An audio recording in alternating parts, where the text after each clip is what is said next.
जी तो तमाम देखने वालों और सुनने वालों को लाहौर पाकिस्तान से एक दफ़ा से फिर खुश आमदीद।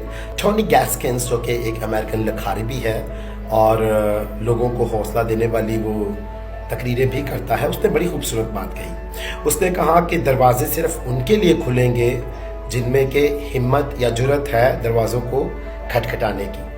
बहुत खूब।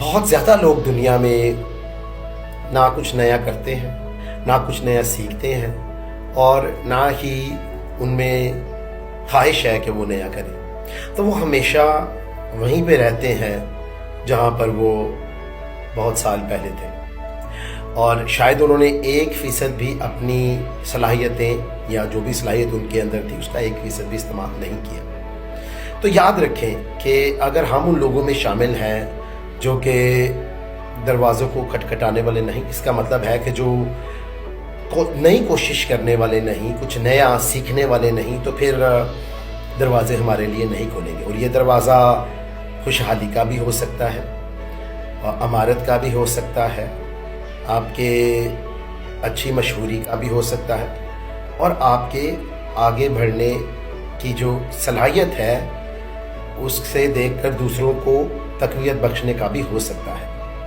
तो इस बात के लिए याद रखें कि टोनी गैस्किन ने क्या कहा। उसने कहा कि दरवाजे सिर्फ उन लोगों के लिए ही खुलेंगे जिनमें के हिम्मत या जुर्रत है दरवाज़ों को खटखटाने की। तो जब भी ये मेरा चैनल देखें इसको पसंद भी करें, सब्सक्राइब भी करें। खुश रहें, शाद रहें, आबाद रहें, अपना और अपने इर्द गिर्द लोगों का बहुत ख्याल रखें।